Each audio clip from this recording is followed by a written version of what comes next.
HSC 25 ব্যাচের শিক্ষার্থীরা, তোমাদের এখনকার পরিচয় হচ্ছে ভর্তি পরীক্ষার্থী। নেক্সট 3 থেকে 4 বা 5 মাস তোমরা এই অ্যাডমিশন ফেজ এটার মধ্য দিয়ে যাবা। তো এই ফেজটা অন্যরকম, অনেক প্রকার অনুভূতি থাকে। কারো হয়তো খুব ভালো রেজাল্ট হয়, কিংবা কারোর জন্য ব্যাপারটা খুবই ফ্রাস্ট্রেটিং, ডিপ্রেসিং একটা টাইম যায়। কারণ অনেকগুলো অ্যাডমিশন টেস্ট, তুমি একের পর এক অ্যাডমিশন টেস্ট দিয়ে যাচ্ছ, দেখা গেল সবার চান্স হয়ে যাচ্ছে, কিন্তু আল্লাহ না করুক তোমার চান্স হয় নাই বা ওয়েট করা লাগতেছে। এই ফেজটা অনেক বেশি ফ্রাস্ট্রেটিং, বুঝছো? তো এই 4 থেকে 5 মাসের যে অ্যাডমিশন ফেজ, এখানে কিছু জিনিস তুমি যদি একদম শুরু থেকে জানো, তোমার যদি জানা থাকে, তাহলে অনেক কিছুটা সহজ হয়ে যাবে অ্যান্ড তোমার জন্য বেটার আর কি। তুমি এই 3-4 মাসে এই কোয়েশ্চেনগুলো তোমার মাথায় আসবে। সো যেই কোয়েশ্চেনগুলো প্রত্যেকটা অ্যাডমিশন ক্যান্ডিডেট ফেস করে, ওই সব কোয়েশ্চেনের অ্যান্সার আমি আজকে দিব অ্যান্ড এগুলো একটু মাথায় রাখিও, ঠিক আছে? এগুলো একটু মাথায় রাখিও। হ্যাঁ, আর এবারের এইচএসসি পরীক্ষার প্রশ্ন কিছুটা কঠিন হয়েছে। সো আমি জানি অনেকের মন খারাপ। হ্যাঁ, ঠিক আছে, সবারই কিন্তু খারাপ হয়েছে মন পরীক্ষা, তাই না? অলমোস্ট সবারই পরীক্ষা খারাপ হয়েছে। এখন অ্যাডমিশন টেস্ট কিন্তু কত নাম্বার পাইছো এইচএসসি পরীক্ষায় এটার উপরে ডিপেন্ড করে না। এখানে হচ্ছে সিট লিমিটেড। সো টপ 100, আমি কথার কথা বললাম, ধরো 100টা সিট আছে, তাহলে টপ 100কে নিবে। কারণ সবার পরীক্ষা যদি খারাপ হয়, তাহলে টপ 100 তো ওভাবেই সিলেক্ট করবে, তাই না? সো এটা নিয়ে এখন আর চিন্তা করিও না, এটা চলে গেছে, এখন চিন্তা করেও আসলে লাভ নেই। বরং একটু এটা থেকে শিক্ষা নেওয়া উচিত যে এই ভুলগুলো তুমি এইচএসসিতে করার কারণে এইচএসসিতে পরীক্ষা খারাপ হয়েছে। যদি তোমার গাফিলতি থাকে, ওই ভুলগুলো যাতে অ্যাডমিশন ফেজে না করো, বুঝছো? ঠিক আছে, তো আমি কিছু প্রশ্ন লিখে ফেলছি, এগুলোর উত্তর দিব। তোমার প্রথম কাজ টার্গেট সেট করা।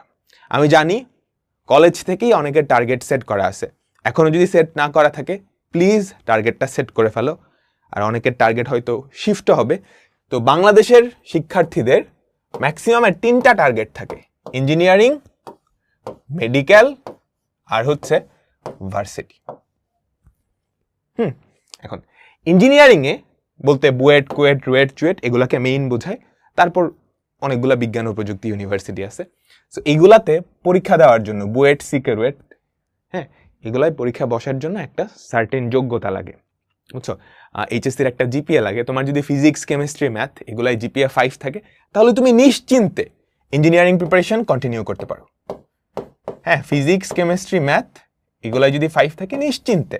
এখন এবার যেহেতু পরীক্ষা খারাপ হয়েছে, যদি কোনো একটায় বাই চান্স জিপিএ 5 মিস হয়ে যায়, ধরো 4 আসলো, 2টায় 5 1টায় 4, বা physics, chemistry, math, Bangla, English total মিলে কয়টা? 5টা সাবজেক্ট, টোটাল জিপিএ হচ্ছে 25।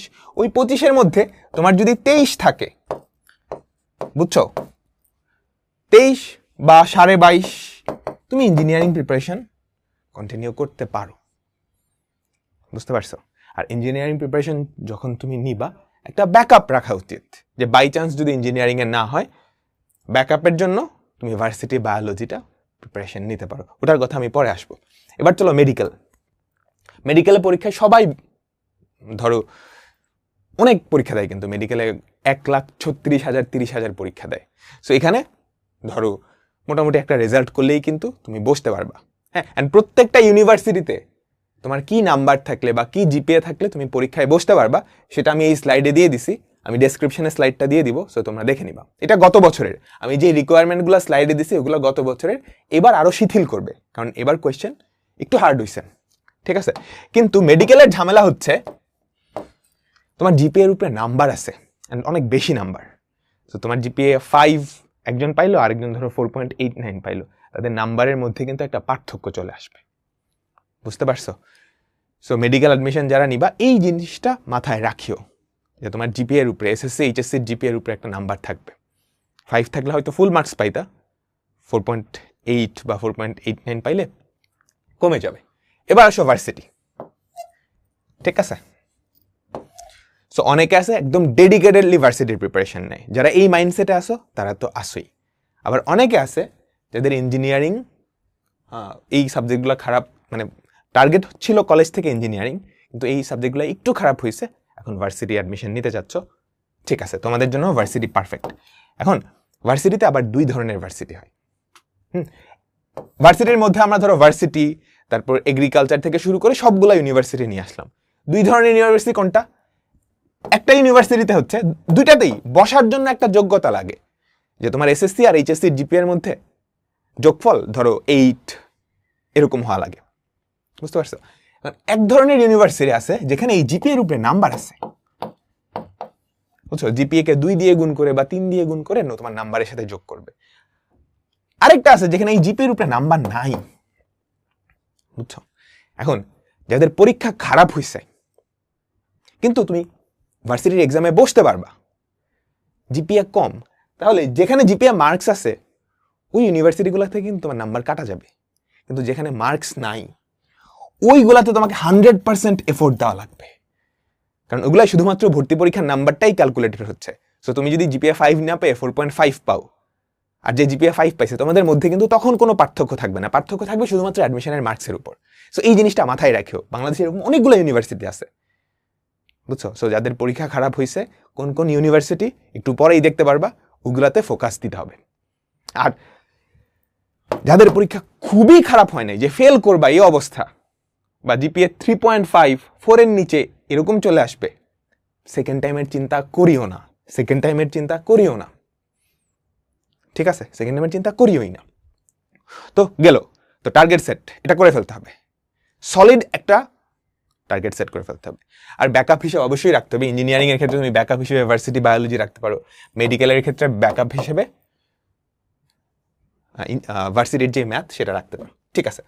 আচ্ছা, এবার চলো পরেরটা, ঢাকায় আসা বা বিভাগীয় শহরে আসা কতটা ইম্পর্টেন্ট। একটা সময় ছিল যখন আমরা অ্যাডমিশন টেস্ট দিতাম বা আমাদেরও আগে, তখন অ্যাডমিশন টেস্টের জন্য সবাই ঢাকায় বা বিভাগীয় শহরে চলে আসতো, কিন্তু এখন এই জিনিসটা কমে গেছে। কারণ কি? প্রথমত, তুমি যদি জাস্ট অ্যাডমিশন টেস্টের জন্য, ধরো কলেজে অনেকে নতুন শহরে আসছো, ঢাকা শহরে আসছো বা বিভাগীয় শহরে আসছো, ওদের জন্য ফাইন, ঠিক আছে, ওরা তোমরা চেঞ্জ করতে পারো। কিন্তু সারা জীবন তুমি বাসায় থাকছো, এখন জাস্ট অ্যাডমিশন টেস্টের জন্য যদি নতুন একটা শহরে যাও, তোমার অ্যাডমিশন হাতে থাকে 3-4 মাস। হ্যাঁ, তুমি ওখানে খাপ খাওয়াইতে গিয়েই কি দেখবা 3-4 সপ্তাহ লেগে গেছে, 1 মাস নাই। এরপর অসুস্থ হওয়া থেকে শুরু করে খাবারের অনিয়ম থেকে শুরু করে অনেক কিছু তো আছেই। সো ঢাকায় বা বিভাগীয় শহরে আসা এটা আমি একদমই রিকমেন্ড করতেছি না, আমি থাকলে আসতাম না। এর আরো একটা কারণ কি? কারণ এখন অনলাইনে সব কিছু পাওয়া যায়, বুঝছো? তুমি সারা বাংলাদেশের সব থেকে বেস্ট টিচারদের কাছে পড়বা, অনলাইনে পসিবল, তোমার অফলাইনে গিয়ে পড়া লাগবে না। একটা সময় ছিল যখন অফলাইনেই পড়া লাগতো, ঢাকা, রাজশাহী, চিটাগাং, ওখানে সব ভালো ভালো টিচার পাওয়া যেত, কিন্তু এখন না, অনলাইনেই সবাইকে পাওয়া যাচ্ছে।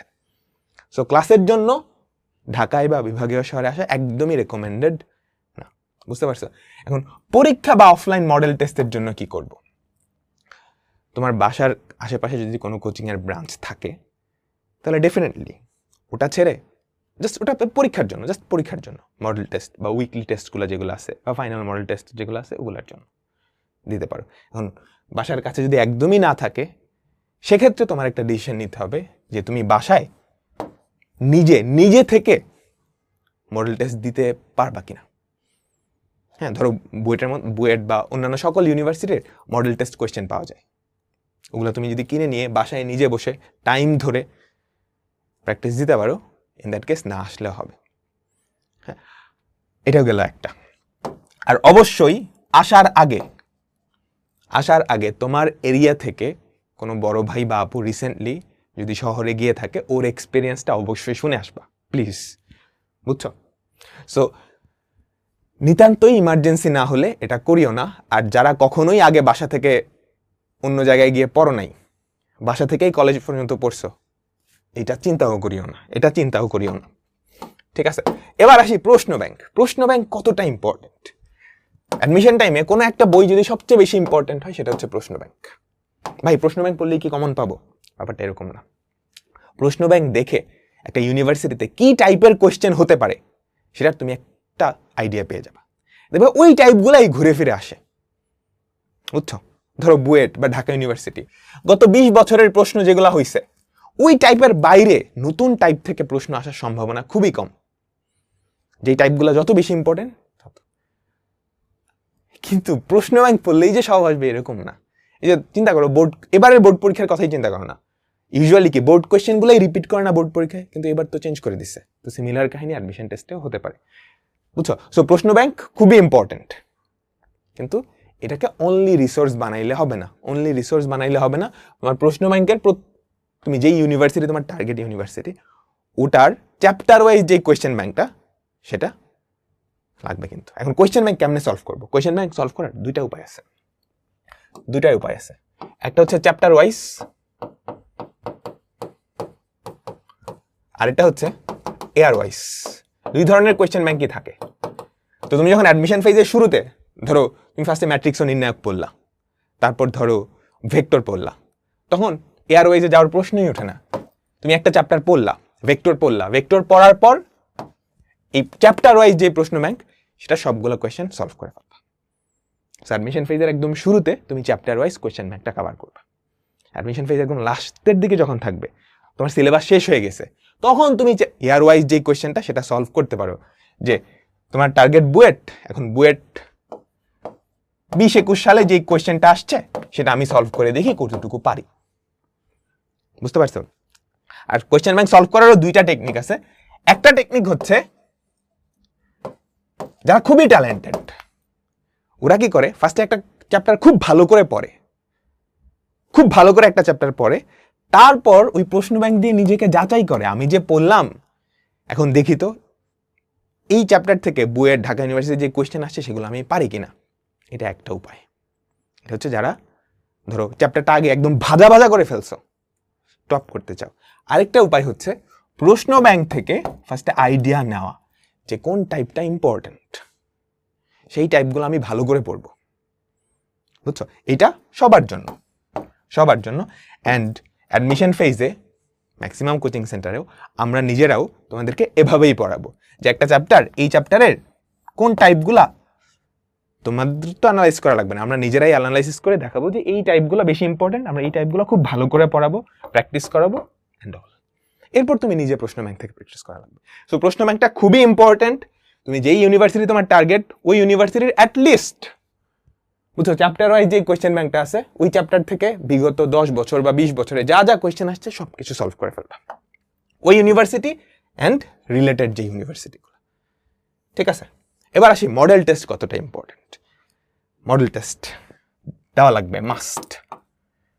তুমি সব কিছু পারো, কিন্তু পরীক্ষার খাতায় যদি না লিখতে পারো বা পরীক্ষার খাতায় গিয়ে যদি নার্ভাস হয়ে যাও, তাহলে কিন্তু খুবই ম্যাসাকার হয়ে যাবে, বুঝতে পারছো? সো তুমি পড়াশোনা করবা, পড়াশোনা করে গিয়ে তারপর মডেল টেস্ট দিবা, না পড়েই গিয়ে মডেল টেস্ট দিব। আর অনেকে কি করে, মডেল টেস্ট গিয়ে দেখা দেখি করে। আরে ভাই, তুমি টাকা দিয়ে পরীক্ষা দিতেছো তোমার কি যাচাইয়ের জন্য, তোমার বেটারমেন্টের জন্য। তুমি যদি আরেকজনেরটা একটু টুকলি করো তাহলে হইলো? হ্যাঁ, আর মডেল টেস্ট যারা দিবা, একটা জিনিস মাথায় রেখো, তুমি যখন অ্যাডমিশন টেস্টে গিয়ে মডেল টেস্ট দিবা, তুমি যেই রুমটায় পড়বা, তোমার কোনো ফ্রেন্ড থাকবে আশেপাশে? না, কেউ তোমার পরিচিত থাকবে না। সো মডেল টেস্ট অ্যাডমিশন টাইমে যে কেউ যারা মডেল টেস্ট দিবা, এটা মেক শিওর করো তুমি যেই ব্যাচ টাইমে গিয়ে পরীক্ষাটা দিতেছো, এটা তোমার সিট, তুমি এখানে, তোমার বন্ধু এখানে, তোমার আরেকটা বন্ধু এখানে, এরকম যাতে না হয়। অপরিচিত মানুষের সাথে গিয়ে পরীক্ষা দিবা, তাহলে অ্যাডজাস্ট হবে। অনেকে দেখা যায় সারা জীবন 3 বন্ধুর সাথে পরীক্ষা দিতে দিতে নতুন একটা এনভায়রনমেন্টে গেছে, অ্যাডমিশন টেস্টের হলে নার্ভাস, হাত কাঁপাকাঁপি শুরু হয়ে গেছে, ঘামায় যাইতেছে হাত।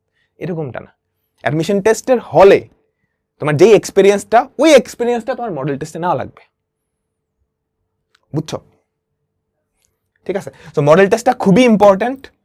কারো যদি ফিনান্সিয়াল ক্রাইসিস না থাকে, যে কোচিং সেন্টারে ভর্তি হচ্ছ না বা পারতেছো না, এটা বাদে বাকি সবার জন্য সাজেস্টেড যে মডেল টেস্টটা ইম্পর্টেন্ট। তবে একটা কথা, তুমি পড়ে মডেল টেস্ট দিবা, না পড়ে গিয়ে আন্দাজে মডেল টেস্ট দিয়ে দিলাম, এরকম যাতে না হয়। তুমি ঠিক মতো পড়ে তারপর মডেল টেস্টগুলো দিবা। আর কারো যদি ডেইলি, উইকলি এগুলাতে দিতে প্রবলেমও হয়, এগুলো যদি বাসায় করতে পারো ফাইন, অ্যাটলিস্ট ফাইনাল যেই মডেল টেস্টটা, বুঝছো, বা উইকলি যেই মডেল টেস্টগুলো, ধরো তোমার বাসা থেকে কোচিং সেন্টারের ডিস্টেন্সটা অনেক বেশি, তুমি ডেলিটা দিতে পারতেছো না, তোমার আধা ঘন্টা 2 ঘন্টা জ্যামেই নষ্ট হয়ে যায়, দরকার নেই ভাই, তুমি ডেলি দিও না, উইকলি একদিন গিয়ে উইকলিটা দিয়ে দাও। ওটাও যদি না পারো, লিস্ট ফাইনালটা দিও, বুঝছো? ডেইলি, উইকলি এগুলো বাসায় বসেই করা যাবে, বাট ফাইনালটা অ্যাটলিস্ট দিও। আর পড়ে দিও, না পড়ে দিও না, ঠিক আছে? না পড়ে দিও না। কোচিংয়ে দৌড়াদৌড়ি, দেখো, প্রথমত ক্লাসের জন্য আমি কোচিং একদমই সাজেস্ট করব না। অফলাইন ক্লাসের জন্য অফলাইন একদমই সাজেস্ট করব না, কারণ অফলাইন কোচিং সেন্টারে যাওয়া আসা, তারপর অফলাইনে পড়ানোর এফিসিয়েন্সিও কিন্তু তুলনামূলক কম। বুঝতে পারছো? একটা রুমে অনেকজন মানুষ থাকে। অনলাইনেই যেহেতু সব টিচারদের পাওয়া যাচ্ছে, সো ক্লাসের জন্য মাস্ট কি অনলাইন। বুঝতে পারছো? এখন তুমি দেখবা অ্যাডমিশন ফেজের একদম শুরুতেই তোমার একটা বন্ধু সে 3-4টা কোচিংয়ে ভর্তি হয়ে গেছে। ভাই দরকার নেই, তুমি যে কোনো একটা কোচিংয়ে স্টিক থাকো। বুঝতে পারছো? স্পেশালি গার্ডিয়ানরা এরকম হয়, এই ভাইয়ের কাছে ভর্তি করায়, ওই ভাইয়ের কাছে ভর্তি করায়, বাসায় আরেকজনকে নিয়ে আসে। মেক সেন্স করে না। ও যদি এতগুলা জায়গায় দৌড়াদৌড়ি করে, নিজে পড়বে কখন?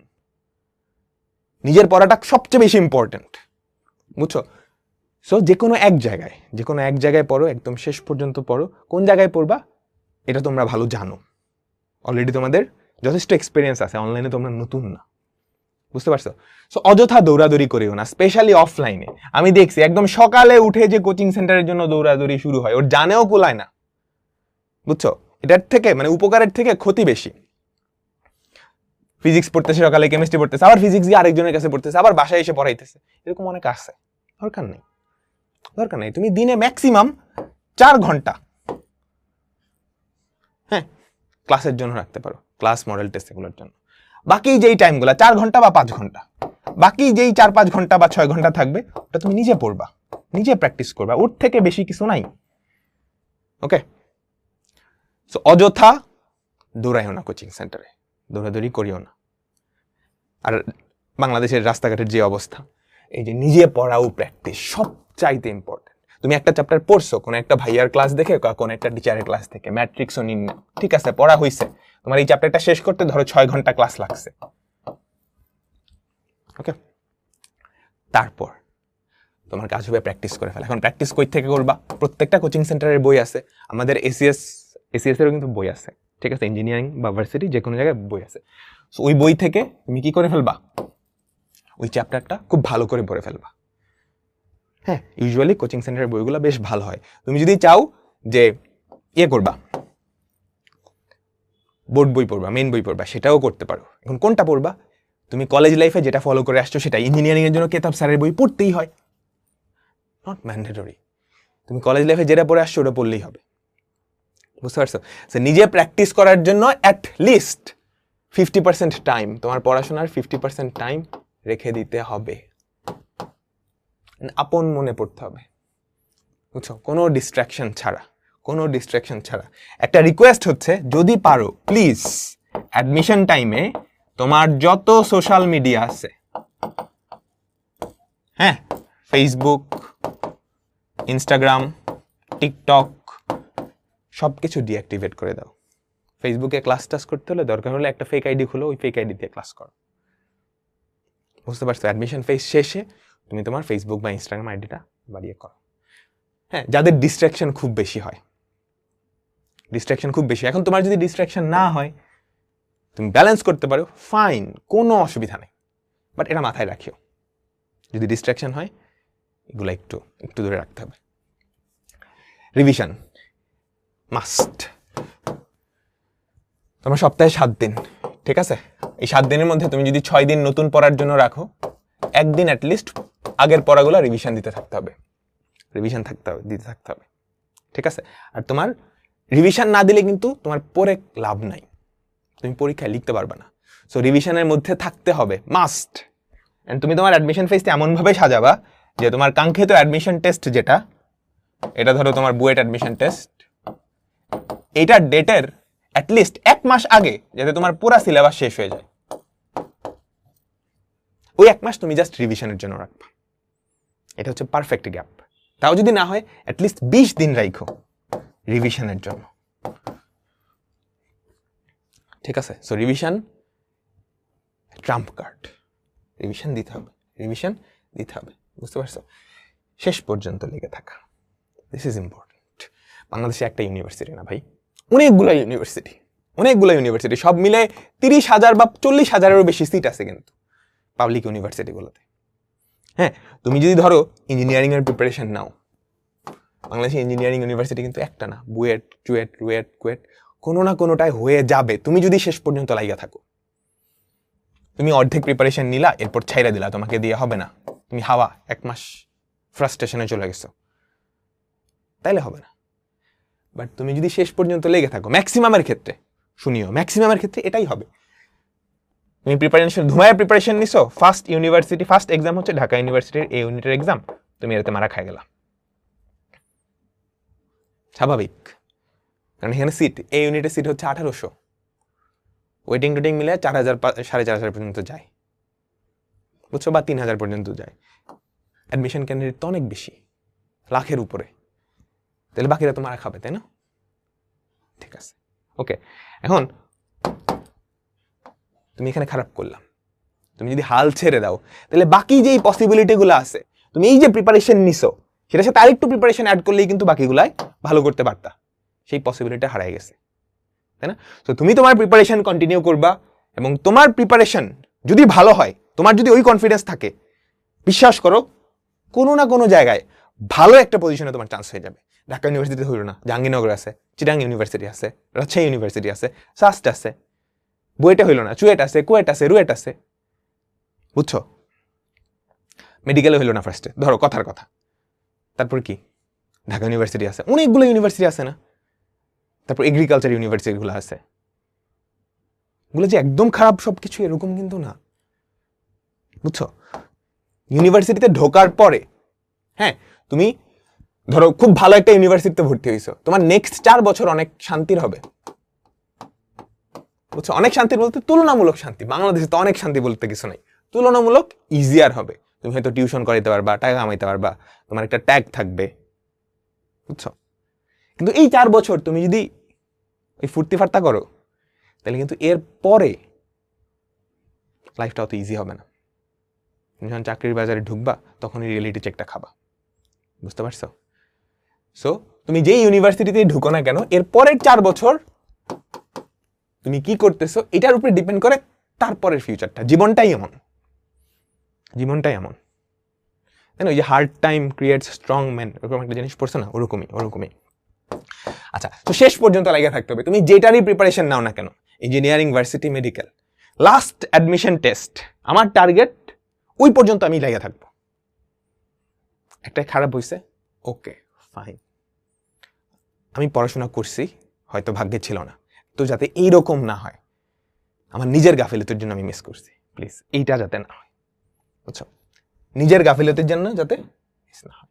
আচ্ছা, এবার মেডিকেল ভর্তি ইচ্ছুক যারা আছে, বাংলাদেশে মেডিকেলের সিট গত বছর ছিল হচ্ছে 5380 এরকম, গত বছর অ্যাডমিশন টেস্ট দিছে হচ্ছে 1,36,000, তাহলে বুঝতে পারতেছ প্রতি একটা সিটের জন্য 25 থেকে 30 জন লড়াই করতেছে। সো যারা মেডিকেল ভর্তি পরীক্ষা বা প্রস্তুতি নিবা, ব্যাকআপ হিসেবে প্লিজ অ্যাটলিস্ট ভার্সিটির জন্য ম্যাথটা রাখিও, ভার্সিটির যেই ম্যাথটা, বুঝছো? মেডিকেলে তো ফিজিক্স কেমিস্ট্রি আছে, যদিও মেডিকেলের যে ফিজিক্স সেটার সাথে ভার্সিটির ফিজিক্সের ডিফারেন্স আছে। মেডিকেলে শুধু থিওরি আসে, ঢাকা ইউনিভার্সিটিতে থিওরি প্লাস ম্যাথামেটিক্স দুইটাই আসে, কিন্তু মেডিকেলে কিন্তু ম্যাথটা একদমই থাকে না, কিন্তু ভার্সিটিতে থাকে, বুঝছো? তো তুমি যখন মেডিকেলের প্রিপারেশন নিবা, ওই প্রিপারেশনের একদম শুরু থেকে তুমি যদি ম্যাথটা প্রিপারেশন নিয়ে রাখো, তাহলে ধরো বাই চান্স মেডিকেল যদি খারাপ হয়ে যায়, আমরা ডেফিনেটলি চাই যে যারা মেডিকেল প্রিপারেশন নিচ্ছ এবং ভালো করে প্রিপারেশন নিবা সবার যাতে চান্সটা হয়ে যায়, কিন্তু রিয়েলিটি হচ্ছে সবার চান্স হবে না, তুমি দেখতে পারতেছ, বুঝছো? আমি যতই দোয়া করি, যা করি না কেন, এটা হবে না। হ্যাঁ, সবাই যদি ধরো 90-এর উপরে পায় মেডিকেল অ্যাডমিশন টেস্টে, সবাই, তাও কি তারা চান্স পাবে না? বাকিদের তো অন্য ওয়ে খুঁজতে হবে। সো মেডিকেলের প্রিপারেশন যারা নিছো, তোমরা বায়োলজি, কেমিস্ট্রি এগুলো কিন্তু খুব ভালো করে পড়ছো, ফিজিক্স আর ম্যাথস, স্পেশালি ম্যাথসটা যদি একটু টাচ দিয়ে রাখো একদম শুরু থেকেই, ধরো সপ্তাহে 5 ঘন্টা বা 6 ঘন্টা তুমি টাইম দিলা, 6-7 ঘন্টা টাইম দিলা ম্যাথসের প্রতি, তাহলে কিন্তু তোমার একটা কনফিডেন্স থাকবে যে মেডিকেলে না হইলেও আমার একটা ব্যাকআপ আছে। এই কনফিডেন্সটা কি করবে জানো? তোমার মেডিকেল পরীক্ষায় চান্স পাওয়াইতেও আরো হেল্প করবে, কারণ তোমার যখন এটা থাকবে মাথায় যে আমার একটা কনফিডেন্স আছে, আমি যদি মেডিকেলের চান্স নাও পাই আমার ব্যাকআপ আছে, হ্যাঁ, তখন কিন্তু মেডিকেলের মেইন যে অ্যাডমিশন টেস্টটা সেখানে গিয়ে নার্ভাস কম হবা। ইউজুয়ালি জাস্ট একটা অপশন থাকলে মানুষজন নার্ভাস হয়ে যায় প্রচন্ড, এটা যদি না হয়, এটা যদি না হয়। সো ব্যাকআপটা ইম্পর্টেন্ট। ঠিক আছে। অ্যান্ড তোমাদের জন্য এখানে একটা গুড নিউজ আছে, আমরা এবছর, গত বছর কিন্তু তুমি চাইলে আমরা কিন্তু আলাদা করে ম্যাথ কোর্সটা নামাই নাই, ভার্সিটি কোর্সটাই কেন লাগতো এসিএস এর। এইবার তোমরা যারা মেডিকেল অ্যাসপিরেন্ট আছো, স্পেশালি তোমাদের জন্য আমরা আলাদা করে varsity plus medical higher maths private batch সেটা নামাচ্ছি। সো এখানে 30টা ক্লাসের মাধ্যমে বাংলাদেশের যে কোনো ইউনিভার্সিটি ক্র্যাক করার জন্য ম্যাথামেটিক্সের যা যা দরকার আমরা সব কিছু পড়াই দিব, বুঝতে পারছো? অ্যান্ড আমরা এমনভাবেই পড়াবো যাতে করে তুমি মেডিকেল প্রিপারেশনের পাশাপাশি যদি সপ্তাহে একটু একদিন বা আধা দিন টাইম দাও তাহলে এটা যাতে হয়ে যায়। So class, practice sheet, exam, daily exam, weekly exam, অনলাইনে সব কিছুই হবে, অ্যান্ড ফাইনাল মডেলটা সব কিছুই হবে, বুঝতে পারছো? সো মেডিকেল অ্যাডমিশন নিচ্ছ, ম্যাথের জন্য আলাদা করে প্যারা নেওয়ার দরকার নেই, জাস্ট এই কোর্সটাই মোর দেন ইনাফ। সিমিলারভাবে যারা ইঞ্জিনিয়ারিং প্রিপারেশন নিচ্ছ, বায়োলজিতে অ্যাটলিস্ট মাথায় রাখিও, ঠিক আছে? এরপর হচ্ছে অলমোস্ট সবগুলো ইউনিভার্সিটির রিকোয়ারমেন্ট আমি এই স্লাইডটাই দিয়ে দিছি, হ্যাঁ, যে কোন ইউনিভার্সিটিতে কত লাগবে। দেখো, প্রথমত আসন সংখ্যা দেওয়া আছে, বুয়েট হচ্ছে 1309টা, পরীক্ষার ধরন দেওয়া আছে, বিষয় আর প্রশ্ন দেওয়া আছে, এগুলো জাস্ট দেখে নিও, আমার আর এক্সপ্লেন করার কিছু নেই। আবেদন যোগ্যতা দেওয়া আছে, বুঝছো? এটা গত বছরের আবেদন যোগ্যতা। এই বছর যেহেতু রেজাল্ট একটু খারাপ হবে বোঝাই যাচ্ছে, সো এটা কিন্তু আরো শিথিল করবে। সবচেয়ে ইম্পর্টেন্ট হচ্ছে এই জিনিসটা, এই যে ফলাফল নির্ধারণ। ফলাফলটা কিসের উপর নির্ধারণ হয়?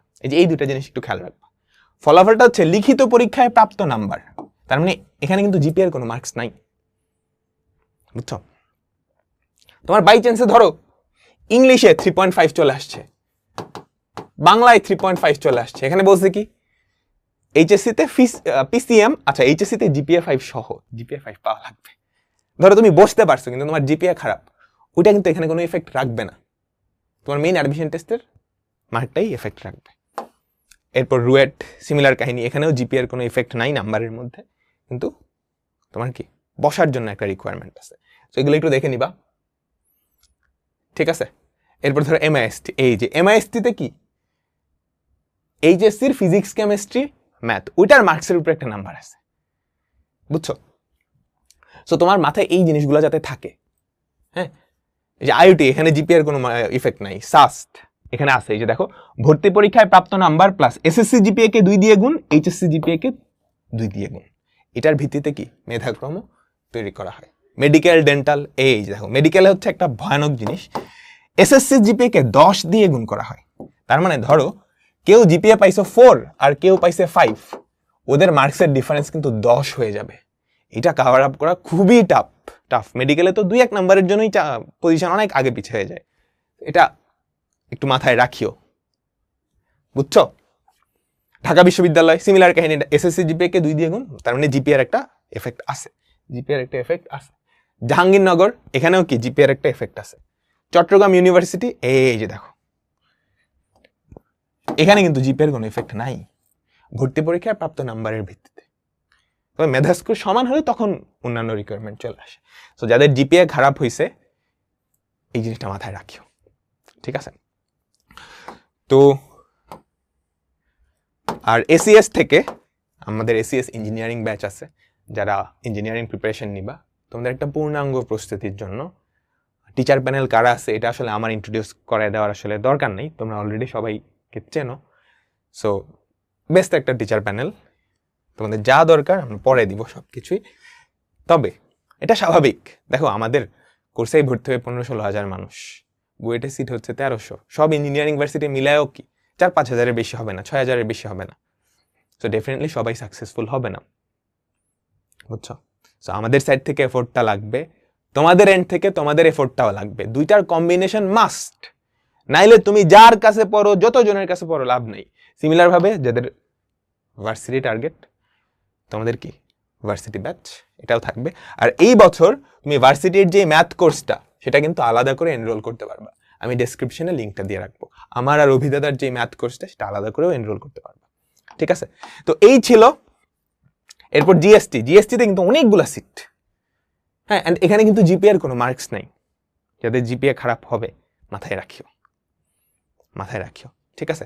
সো অ্যাডমিশন ফেজ শুরু হতে যাচ্ছে, তোমাদের সবার জন্য অনেক অনেক শুভকামনা, আমি জানি এই ফেজটা একটু ফ্রাস্ট্রেটিং, তুমি হয়তো বুঝতে পারতেছ না। আসল ফ্রাস্ট্রেশন শুরু হবে, মানে ডিপ্রেসিং টাইমটা শুরু হবে যখন অ্যাডমিশন টেস্টগুলো ঠাস ঠাস হইতে থাকবে, ঠাস ঠাস রেজাল্ট দিতে থাকবে।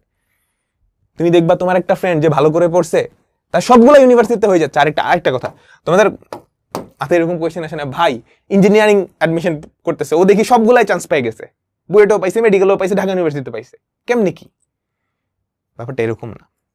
যারা সব জায়গায় চান্স পায় ইউজুয়ালি তারা একাডেমিক থেকে খুব ভালো করে প্রিপারেশন নিয়ে রাখে। সবগুলো অ্যাডমিশন টেস্ট তো এইচএসসি সিলেবাসের উপরেই হয়, তো কারো এইচএসসি সিলেবাস যদি খুব ভালো করে কভার করা হয় ও তো সবগুলাই চান্স পাবেই। হে যেই প্রিপারেশনে নেক, যদি কোনো কোচিং সেন্টারে ভর্তি না হয় তাহলেও ভালো রেজাল্ট করবে।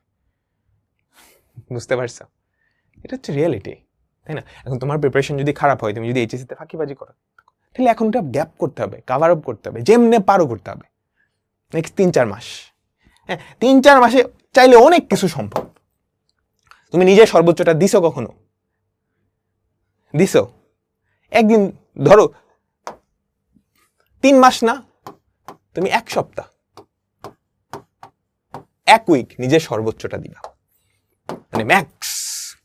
নেক্সট 1 উইক বা ধরো সেপ্টেম্বরের ফার্স্ট উইক তুমি নিজের সর্বোচ্চটা দিবা। সর্বোচ্চ তুমি দিনে যতক্ষণ পড়তে পারো, কোনো ডিস্ট্রাকশন নাই, তুমি দেখবা তুমি কি পরিমাণ আউটপুট আনতে পারছো। 1 সপ্তাহে তোমার পজিশন ঠাস করে এতটুকু আপগ্রেড হয়ে যাবে। তুমি যখন এই জিনিসটা দেখবা যে তুমিও পারতেছো, তুমি পড়লে রেজাল্ট আসতেছে, ভালো করতেছো, তখন কিন্তু তোমার কনফিডেন্স হাই হয়ে যাবে, তুমি কি আরো পড়বা। ঠিক আছে? সো অ্যাটলিস্ট 1 সপ্তাহ ভালো করে পড়ে দেখো, দেখবা যে তোমার দ্বারা সম্ভব। ওকে, সো বিদায় নিচ্ছি আমি। সবার জন্য অনেক অনেক শুভকামনা রইল। এই ফেজটায় দেখা হবে অনেকবার। তো আজকে কথা বলতেছি, হয়তো অ্যাডমিশন টেস্ট, ঢাকা ইউনিভার্সিটির অ্যাডমিশন টেস্টে 1 সপ্তাহ আগে আবার কথা বলবো, অ্যাডমিশন টেস্টের পরে আবার কথা বলবো। এই তোমাদের মধ্যে যারা দেখতেছো ওরাই অনেক হয়তো সাকসেসফুল হয়ে যাবা, অনেক হয়তো চান্স পাবা না, দেন ওদের জন্য আবার আমরা কিছু কথাবার্তা বলবো, এভাবে চলতে থাকবে, বুঝছো? সো মেক শিওর করো তোমাদের এন্ড থেকে যাতে কোনো গাফিলিত না থাকে, নিজের সর্বোচ্চটা যাতে না দাও অ্যান্ড এই আফসোসটা যাতে না থাকে, আমি যদি আরেকটু পড়তাম তাহলে হয়তো আমার চান্সটা হয়ে যেত। আমি যদি আরেকটু পড়তাম, আমি যেই পজিশনে চান্স পাইছি আমার পজিশনটা আরেকটু বেটার হইতো, আমি আমার ড্রিম সাবজেক্টটা পাইতাম। এই আফসোসটা যাতে না হয়।